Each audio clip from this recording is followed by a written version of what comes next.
Hello, my dear students. I hope all are you fine. Myself is Dharmdev Arya from Brahmadatta Saraswati Vidya Mandir senior secondary school Bilaspur. Dear students, हम आपको आज क्षितिज book में गद्य खंड के अंतर्गत चैप्टर 4 सांवले सपनों की याद का पठन पाठन करेंगे।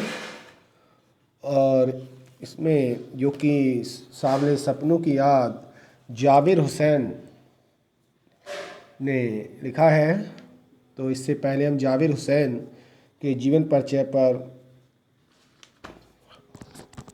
देखेंगे। तो डियर स्टूडेंट, चलिए पढ़ते हैं जाबिर हुसैन का जीवन परिचय।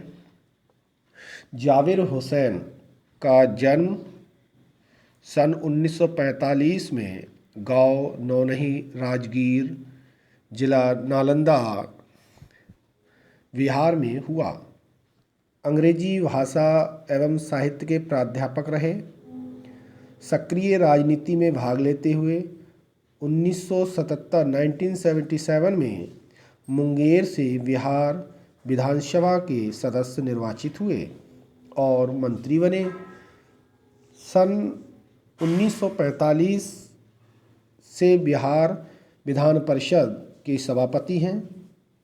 जाबिर हुसैन हिंदी, उर्दू तथा अंग्रेजी तीनों भाषाओं में समान अधिकार के साथ लेखन करते रहे हैं।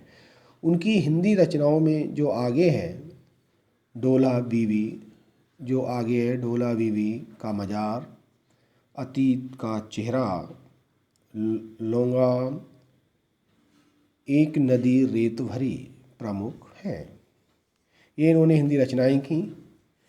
आगे देखें, अपने लंबे राजनीतिक सामाजिक जीवन के अनुभवों में उपस्थित आम आदमी के संघर्षों को उन्होंने अपने साहित्य में प्रकट किया है। संघर्षरत आम आदमी और विशिष्ट व्यक्तित्वों पर लिखी गई उनकी डायरियाँ चर्चित प्रशंसित हुई हैं।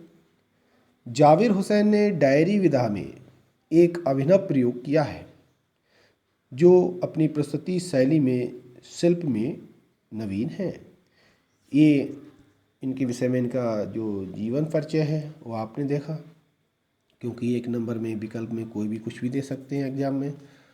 और जो ये सांवले सपनों की जो याद है, इसमें जो जाबिर हुसैन ने लिखा है, और देखिए इस पाठ में ये पाठ जो है जून 1987 में प्रसिद्ध पक्षी विज्ञानी सालिम अली की मृत्यु के तुरंत बाद ये डायरी शैली में लिखा गया संस्मरण है। ये सांवले सपनों की याद सालिम अली की मृत्यु से उत्पन्न दुख और अवसाद को लेखक ने सांवले सपनों की याद के रूप में व्यक्त किया है।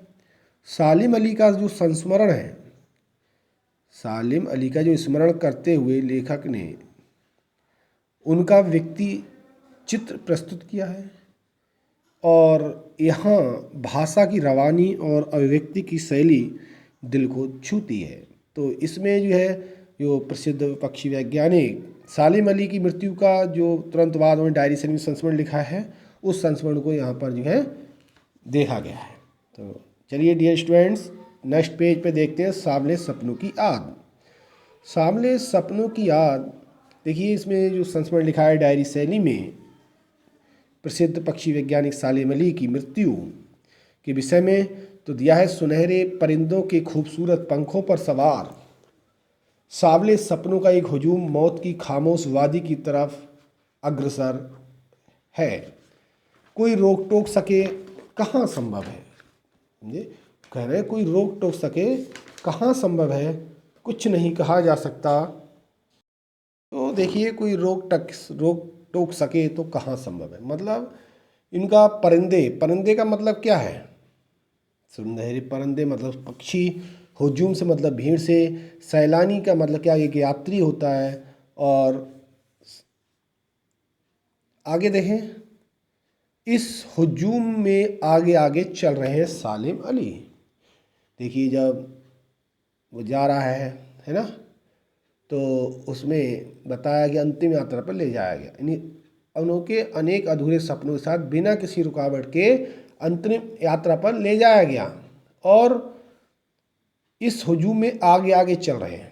देखिए जैसे शमशान घाट में लेके जाते हैं तो खामोशीवादी जब लेके जाते हैं तो क्या होता है कि उसमें आगे आगे जाया जाता है, पीछे पीछे पब्लिक होती है।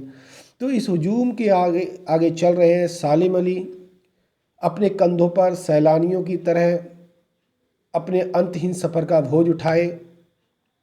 लेकिन ये सफ़र पिछले तमाम सफ़रों से भिन्न है। भीड़ भाड़ की जिंदगी और तनाव के माहौल से सालिम अली का ये आखिर पलायन है। सफ़र का मतलब यात्रा से, अब पलायन का मतलब भागना है। अब तो वो उस वन पक्षी की तरह प्रकृति में विलीन हो रहे हैं जो जिंदगी का आखिरी गीत गाने के बाद मौत की गोद में जा बसा हो। जब व्यक्ति जाता है सारा सफ़र तय करने के बाद और जब संसार छोड़ के जाता है तो प्रकृति में विलीन होता है, वह वन पक्षी की तरह है ना। तो कोई अपने जिस्म की हरारत और दिल की धड़कन देकर भी उसे लौटाना चाहे तो वह पक्षी अपने सपनों के गीत दोबारा कैसे गा सकेगा? नहीं गा सकता है। तो इसमें दिया है कि खामोशवादी है ना, खामोशवादी की तरफ अग्रसर है। खामोशवादी का मतलब क्या है? शमशान घाट के लिए है ना। खामोशवादी किसके लिए प्रयुक्त हुआ है? शमशान घाट के लिए। तो देखिए ये इसमें दिया है रोमांचित ढंग से, और सालिम अली ऐसे ही अनुभव का धारण करने वाले व्यक्ति थे। मुझे नहीं लगता कि कोई इस सोए हुए पक्षी को जगाना चाहेगा। बरसों पूर्व खुद सालिम अली ने कहा था कि लोग पक्षियों को आदमी की नज़र से देखना चाहते हैं। वर्ष पूर्व और कि लोग पक्षियों को आदमी की नज़र से देखना चाहते हैं, ये उनकी भूल है। ठीक उसी तरह जैसे जंगलों और पहाड़ों, झरनों और आबशारों को वो प्रकृति की नज़र से नहीं बल्कि आदमी की नज़र से देखने को उत्सुक रहते। आबशार को मतलब तालाब, आबशार मतलब तालाब को भी प्रकृति की नज़र से नहीं बल्कि आदमी की नज़र से देखने को उत्सुक रहते हैं। भला कोई आदमी अपने कानों से पक्षियों की आवाज़ का मधुर संगीत सुनकर अपने भीतर रोमांच का सोता फूटता महसूस कर सकता है। एहसास की ऐसी ही एक उबड़ खाबड़ जमीन पर जन्मे मिथक का जन्म नाम है सालिम अली। पता नहीं इतिहास, देखिए एहसास की ऐसी ही एक उबड़ खाबड़ जमीन पर जन्मे मिथक का नाम है सालिम अली। मिथक मतलब होता है पुराने विश्वास। पुराना विश्वास जो होता है वो मिथक कहलाता है। मिथक का नाम है सालिम अली। उबड़ खाबड़ जमीन पर जन्म लिया मिथक का नाम सालिम अली, मतलब पुराना विश्वास के साथ।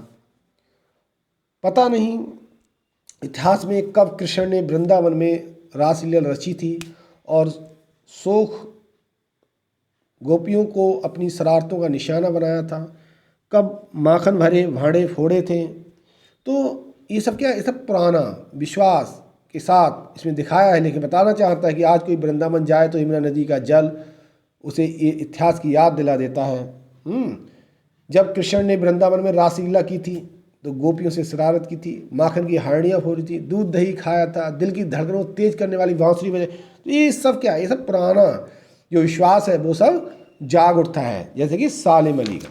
तो नेक्स्ट पेज, दूध छाली से अपने मुंह से भरे थे, कब वाटिका में छोटे छोटे किंतु घने पेड़ों की छाह में विश्राम किया था, कब दिल की धड़कनों को एकदम से तेज करने वाले अंदाज में बंसी बजाई थी, और पता नहीं कब वृंदावन की पूरी दुनिया संगीत में हो गई थी।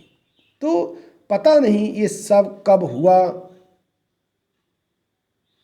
था, लेकिन कोई आज भी वृंदावन जाए तो नदी का सांवला पानी उसे पूरी घटनाक्रम की याद दिला देगा। तो तभी तो ये रखा है सांवले सपनों की याद। तो हर सुबह सूरज निकलने से पहले जब पतली गलियों में से उत्साह भरी भीड़ नदी की ओर बढ़ती है तो लगता है जैसे उस भीड़ को चीर कर अचानक कोई सामने आएगा और बंसी की आवाज़ पर सब किसी के कदम थम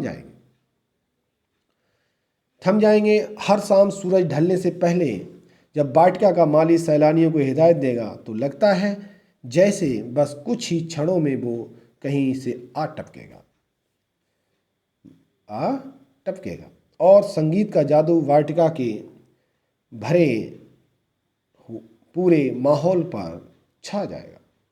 वृंदावन कभी कृष्ण की बांसुरी के जादू से खाली हुआ है क्या?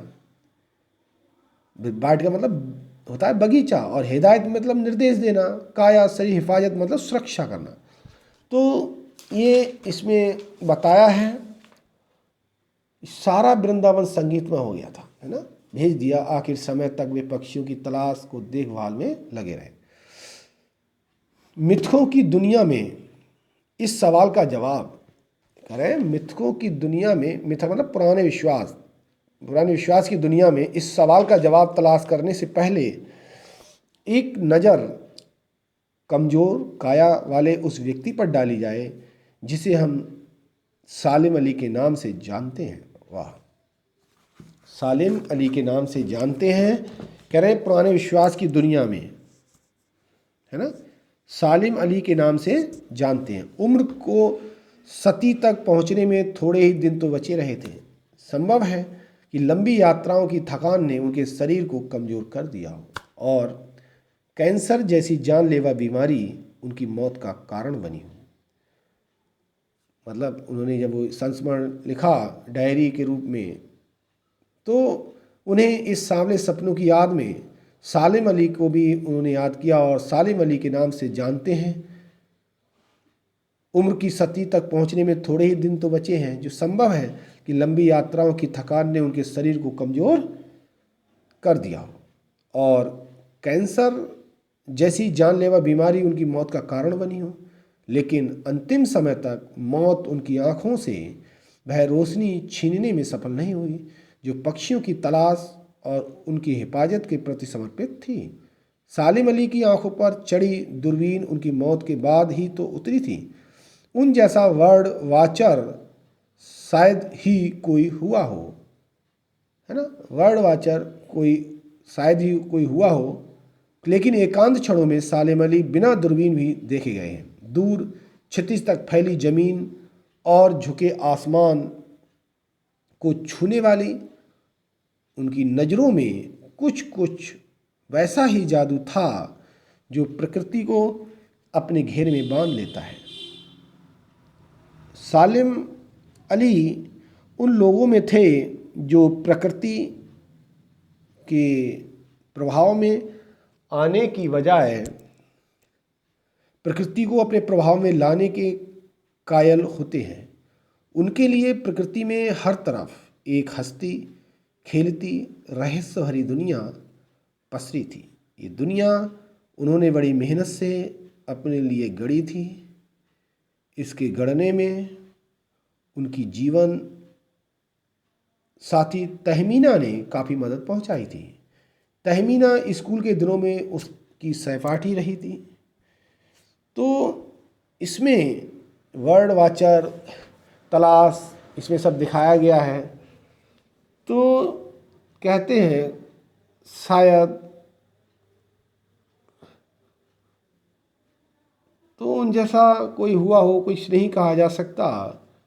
पर्यटकों ने वृंदावन में देखा गया कि बांसुरी का प्रभाव समाप्त नहीं हुआ। कथाओं से आने से पहले लेखक ने दुबले शरीर वाले सालिम अली के विषय में बताया, पुरानी कथाओं के जाने से पहले, और उनके जीवन के 100 वर्ष पूरे होने में ज़्यादा समय नहीं बचा था। लेकिन यात्राओं की थकान और कैंसर जैसी बीमारी ने उनको मौत की ओर भेज दिया और अपनी आखिरी समय तक वे पक्षियों की तलाश और देखभाल में लगे रहे। तो कह रहे ना, सती 100 साल, कायल दिया मान्यता वाला, पसरी फैली गढ़ी मतलब गढ़ जाना, बनाई प्रतिरूप प्रतिबिंब, अयावरी घुमक्कड़ी कहते हैं, है ना। और तो ये सालिम अली जैसा पक्षियों की देखभाल करने में वाला उन्हें कोई नहीं मिला और उनकी आंखें क्षितिज तक फैली प्रकृति को वंदने में सक्षम थी। प्रकृति के प्रभाव में न आकर प्रकृति को अपने प्रभाव में लाने वाले व्यक्ति थे। वो प्रकृति के रहस्यों से भरी दुनिया को देखते थे और इस दुनिया को बनाने में उन्होंने कड़ी मेहनत की थी। तो इस तरीके से इसमें दिया गया है। और नेक्स्ट पेज देखते हैं कि उन्होंने जो तहमीना स्कूल के दिनों में उनकी सहपाठी रही तो थी, अपने लंबे रोमांचकारी जीवन में ढेर सारे अनुभवों के मालिक सालिम अली एक दिन केरल की जो साइलेंट वैली थी, घाटी को रेगिस्तानी हवा की झोंकों से बचाने का अनुरोध लेकर चौधरी चरण सिंह से मिले थे। ये जो अपने जीवन में, लंबे रोमांचकारी जीवन में जो था, ढेर सारे अनुभवों के मालिक जो सालिम अली थे, वो एक दिन केरल की साइलेंट वैली को रेगिस्तानी हवा की झोंकों से बचाने का अनुरोध लेकर चौधरी चरण सिंह से मिले थे। वे प्रधानमंत्री थे। चौधरी साहब गांव की मिट्टी पर पड़ने वाली पानी की पहली बूंद का असर जानने वाले नेता थे।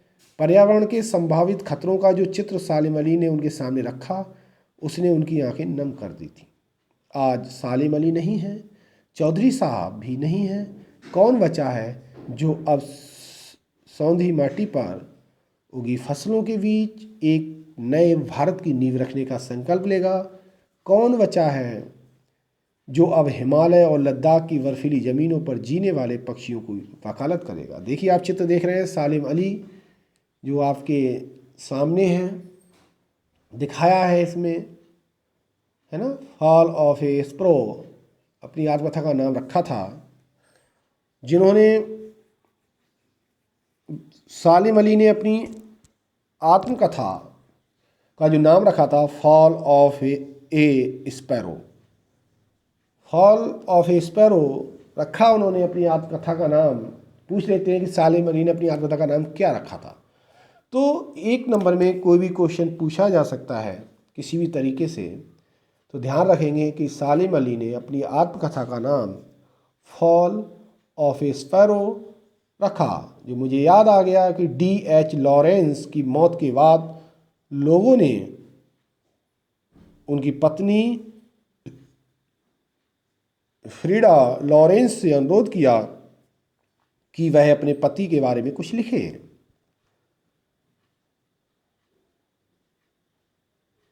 फ्रीडा चाहती तो ढेर सारी बातें लॉरेंस के बारे में लिख सकती थी, लेकिन उसने कहा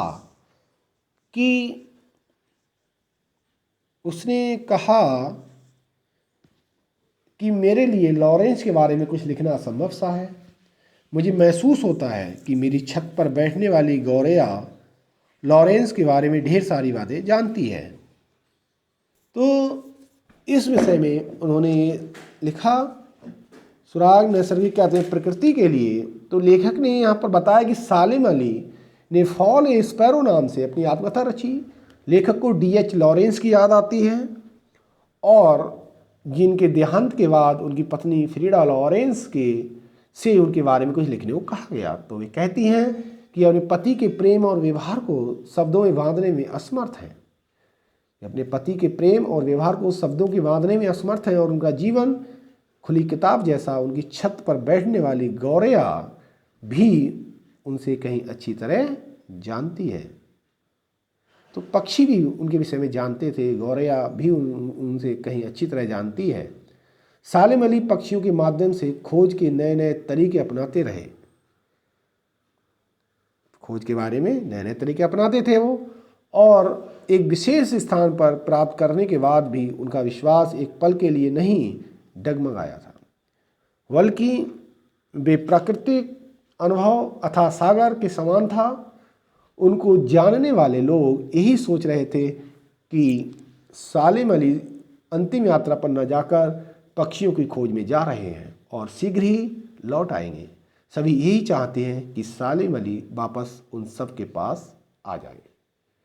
तो इसमें जैसे मान लो फॉल ऑफ ए स्पैरो अपनी आत्मकथा का नाम रखा उन्होंने, जैसे मैंने अभी आपको बताया, और याद आ गया कि D.H. लॉरेंस की मौत के बाद लोगों ने उनकी पत्नी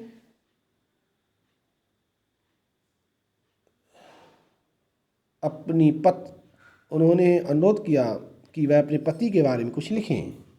लेकिन नहीं लिख पाए। और उन्होंने कहा मुझसे ज़्यादा तो ये छत पर बैठी गौरया लॉरेंस के बारे में ढेर सारी बातें जानती है। वो आगे नेक्स्ट देखेंगे, मुझसे भी ज़्यादा जानती है। उन्होंने कहा जो गौरया तो बैठी है वो मुझसे भी ज़्यादा जानती है उनके विषय में। वो सचमुच इतना खुला खुला और सदा दिल आदमी था, मुमकिन है लॉरेंस मेरी रगों में मेरी हड्डियों में समाया हो, लेकिन मेरे लिए कितना कठिन है उसके बारे में अपने अनुभवों को शब्दों का जामा पहनाना। मुझे यकीन है कि मेरी छत पर बैठी गौरया उसके बारे में और हम दोनों के बारे में मुझसे ज़्यादा जानकारी रखती है। तो इस तरीके से इसमें लेखक ने बताया। और जटिल प्राणियों के लिए सालिम अली हमेशा एक पहेली बने रहेंगे। उन्होंने कहा कि जटिल प्राणियों के लिए सालिम अली जो है वो हमेशा एक मिसाल बने रहेंगे, एक पहेली बने रहेंगे। बचपन के दिनों में उनकी एयरगन से घायल होकर गिरने वाली नीले कंठ की वह गौरया सारी जिंदगी उन्हें खोज के नए नए रास्तों की तरफ ले जाती रही। जिंदगी की ऊंचाइयों में उनका विश्वास एक क्षण के लिए भी डिगा नहीं। क्यों कि वो लॉरेंस की तरह नैसर्गिक जिंदगी का प्रतिरूप बन गए थे। नैसर्गिक मतलब प्राकृतिक, प्राकृतिक जिंदगी के एक प्रतिरूप बन गए थे। यहाँ तक सालिम अली प्रकृति की दुनिया में एक टापू बनने की बजाय, कहा कि सालिम अली प्रकृति की एक दुनिया में एक टापू बनने की बजाय अथाह सागर बनकर उभरे थे। जो लोग उनके भ्रमणशील स्वभाव और उनकी आयावरी से परिचित हैं उन्हें महसूस होता है कि वो आज भी पक्षियों के सुराग में ही निकले हैं और बस अभी गली में लंबी दूरबीन लटकाए अपने खोजपूर्ण नतीजों के साथ लौट आएंगे। जब तक वो नहीं लौटते क्या उन्हें गया हुआ मान लिया जाए। मेरी आंखें नम हैं सालिम अली, तुम लौटोगे ना। तो ये इस तरीके से उन्होंने इसमें लिखा है। और देखिए और एक्सप्लेन करते हैं। जैसे इन्होंने बताया ना कि सालिम अली और ए स्पैरो के नाम से अपनी आत्मकथा रची इन्होंने, और लेखक को D.H. लॉरेंस की याद आती है जिनके देहांत के बाद उनकी पत्नी फ्रीडा लॉरेंस से उनके बारे में कुछ लिखने को कहा गया। तो वह कहती हैं कि वे अपने पति के प्रेम व्यवहार को शब्दों में बांधने में असमर्थ हैं। उनका जीवन जो है वो एक खुली किताब जैसा, उनकी छत पर बैठने वाली एक गौरया भी उनसे कहीं अच्छी तरह जानती है। सालिम अली पक्षियों के माध्यम से खोज के नए नए तरीके अपनाते रहे और एक विशेष स्थान प्राप्त करने के बाद भी उनका विश्वास एक पल के लिए नहीं डगमगाया। वे प्रकृति सौंदर्य से युक्त जीवन का प्रतिबिंब थे। आखिर में लेखक के बताता है कि सालिम अली का जो प्रकृति का अनुभव था वो अथाह सागर के समान था। ये कोई था ही नहीं थी, समुद्र की था नहीं होती, उसके समान था। उनको जानने वाले लोग यही सोच रहे थे कि सालिम अली अंतिम यात्रा पर न जाकर पक्षियों की खोज में जा रहे हैं और शीघ्र ही लौट आएंगे। सभी यही चाहते हैं कि सालिम अली वापस उनके पास आ जाएंगे।